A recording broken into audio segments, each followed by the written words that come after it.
we move on to discuss Olympic men's soccer match day 2. Obviously, it was a amazing day of football, of Olympic soccer. We had some crucial teams bouncing back to get wins after disappointing opening days.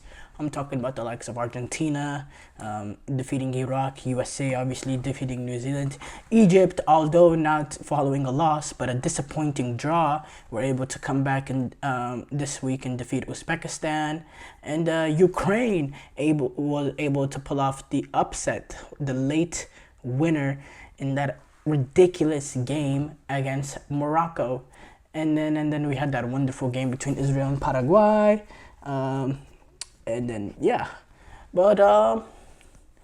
Let's just go in order from this list. Actually, let's start off with Argentina taking on Iraq. So Argentina, they were able to take advantage early with their opening game.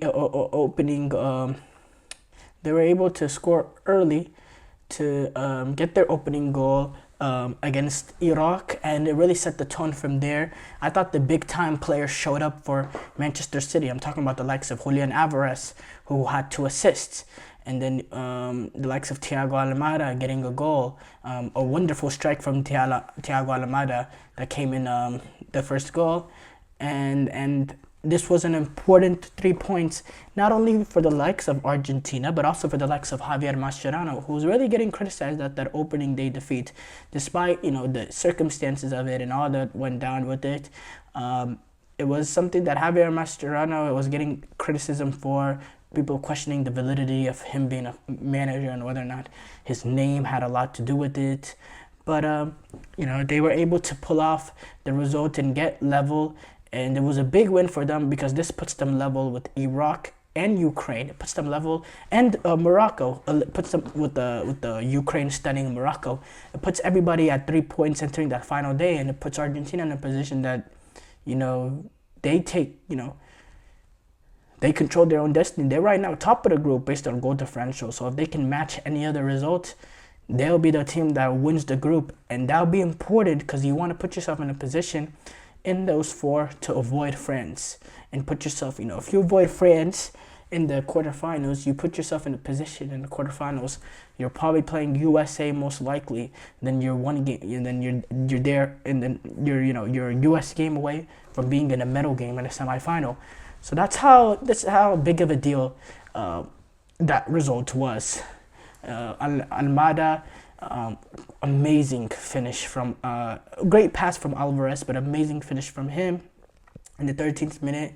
Gundo was able to get the header in the 62nd minute, take advantage of it after Iraq equalized it before the half from Ahmed Hassan, who headed the goal home, and then Argentina was able to get that second, and then that third goal came in the 85th minute. A great goal by Nicolas Mendola, absolutely great goal. Great build up with the passing from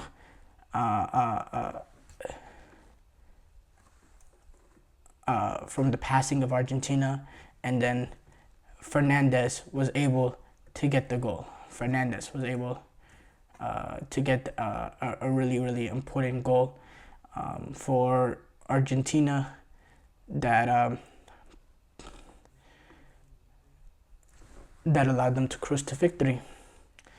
Dominican Republic took on Spain, but Spain were able to get the 3 points. And Dominican Republic actually put up a good fight despite going down to 10 men. This was a Dominican team that's, really tight, really comfortable with parking the bus and allowing them to absorb pressure. But, when you have the likes of quality that Spain does in terms of technical ability, they also can have the cleverness and ability to break them down, in which Fermin Lopez was able to break them down in the 24th minute.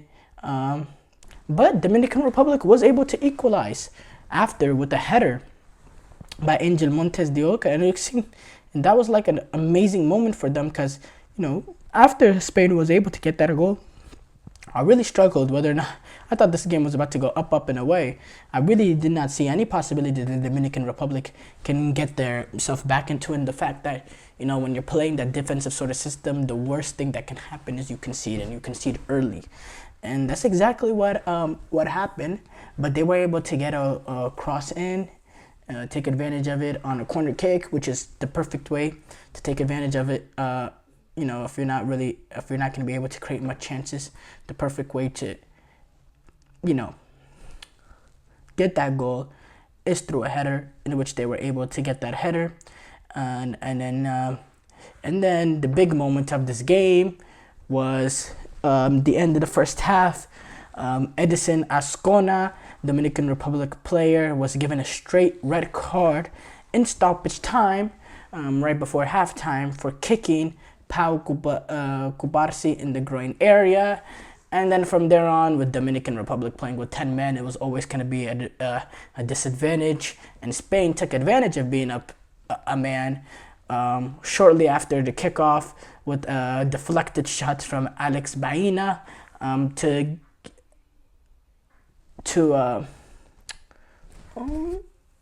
get the lead, to take the lead 2-1.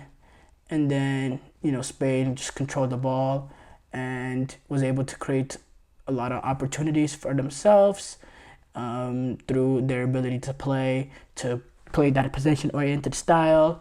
And they were able to find that third goal from Miguel Gutierrez to give them the 3-1 lead.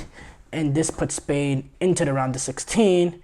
And now that Uzbekistan lost to Egypt, it now looks for, it's looking likely that, I think actually they have clinched they have not clinched first place actually, but they control it because all they need to do is play Egypt and take care of that.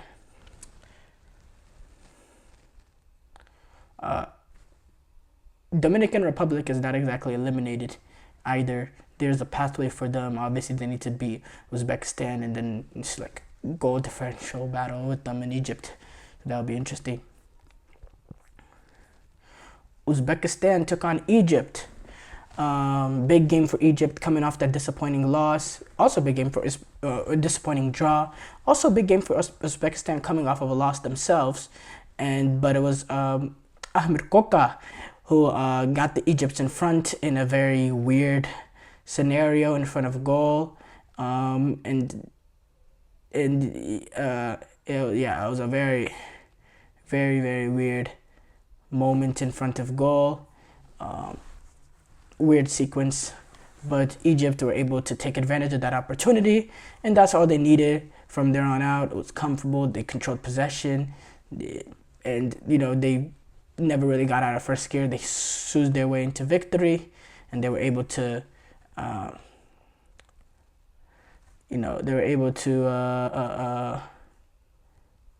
to win the game, and important win for them.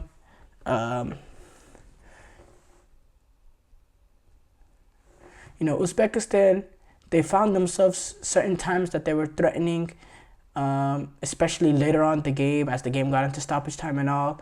But, I didn't really, watching the game, I never thought it was, Egypt were, in trouble, and they were able to see it out.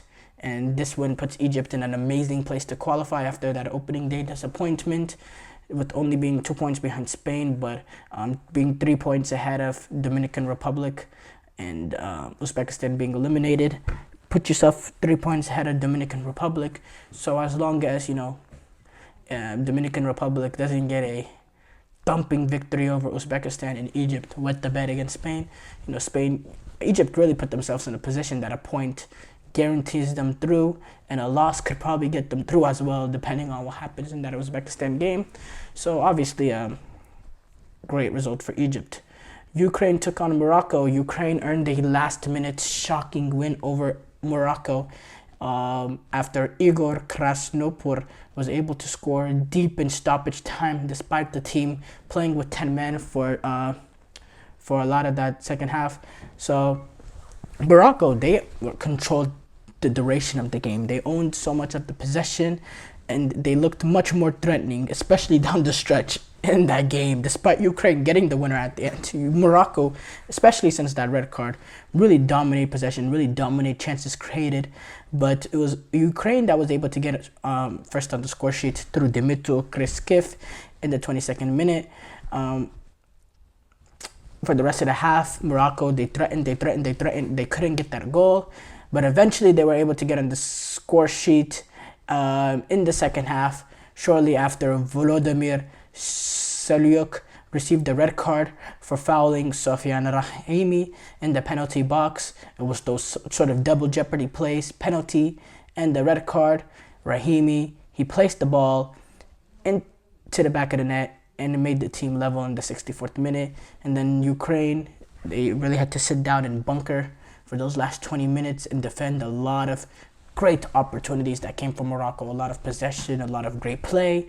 But Krasnopor was the one at the end, despite all the domination from Morocco. Krasnopor at the end, sort of a late game, sort of goal against the run of play, extremely against the run of play, taps the ball into the net from close range in the 8th minute of added time and completely shakes up the group because of that result. Now you find yourself in a position that all the teams have 3 points entering the final match day and anything is possible. So that leaves us with great two watch games on Tuesday, with Argentina taking on Ukraine and Morocco taking on Iraq.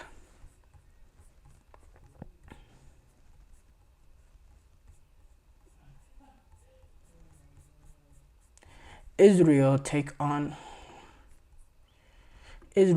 Paraguay. Paraguay was able to take advantage of some controversial blown leads to beat Israel 4-2 and really put themselves in a position where they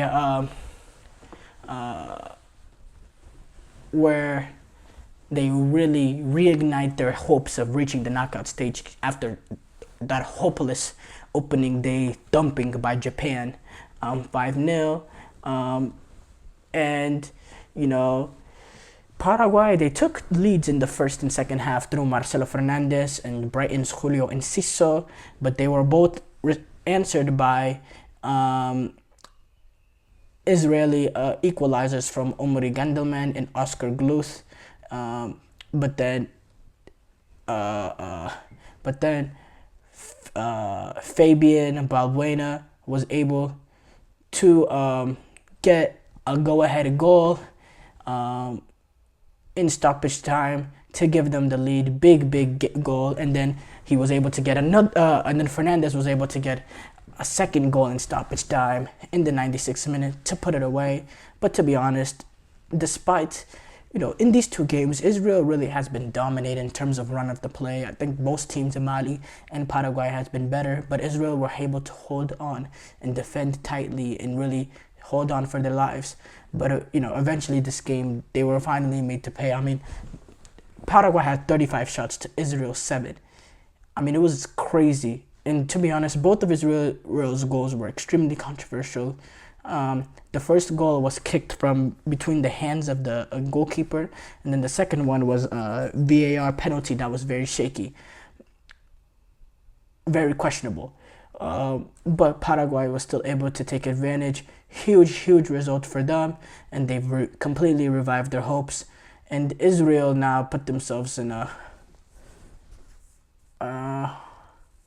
really impossible position to get out of this group with the game coming up against Japan. Japan took on Mali. Very tightly contested contest, as I predicted, between two very good teams. But Japan did just enough to earn the win, a last-minute win or late win over Mali. In 82nd minute, Rihito Yamamoto was able to, get a rebound and tap it in from close range. And actually, it came right before Mali wasted an opportunity to... it came right before Mali wasted an opportunity to equalize from the penalty spot. Kawasaki handled the ball and through VAR, and then Chekni Diombi missed the penalty, completely missed the goal, and it was just a heartbreaking loss for Mali and a big loss for Mali. This puts Japan into the next round and first place in the group, and Mali needs to absolutely beat Paraguay to advance, and that'll be an interesting game because Paraguay is probably going into that game. More likely than not, a point will be enough for them actually, as long as Israel doesn't destroy Japan by a crazy amount. Actually, I don't know how the second tiebreaker works in Olympics. If it's head to head, then yeah, they will be going through. So it really depends on the second tiebreaker works. We won't discuss the USA-New Zealand game because obvious reasons, but we will real quickly discuss France-Guinea. France were able to get another clean sheet as they held on to beat Guinea with a late goal after Michael Olise had a moment of quality, pinged the ball into Kylian Sildele with the glancing header in the 76th minute, but it wasn't all puppy dogs and rainbows for France. Guinea were able to get the ball into the back of the net, but VAR ruled it out, and Guinea had a few opportunities, and they played some good football, and they really made the French really dig in there, and the French again had to rely on individual moments of brilliance from Michael Olise to get the win, because in terms of sustained dominance, it wasn't really there from France, and Guinea actually were able to play football. And it's a disappointing loss for Guinea because this eliminates them. But I thought they gave us some very good football in this tournament. And it's really sad that this is how they go out. But they went out in a progressing in terms of playing good football and not being scared to go at the opposition. And that's all we could ask for, honestly. That really is all that we can ask for. It's a team with a little bit less, opportunities. And yeah, it's a... France, they continue on, but I don't know. France been a little bit shaky, but we'll discuss that later on.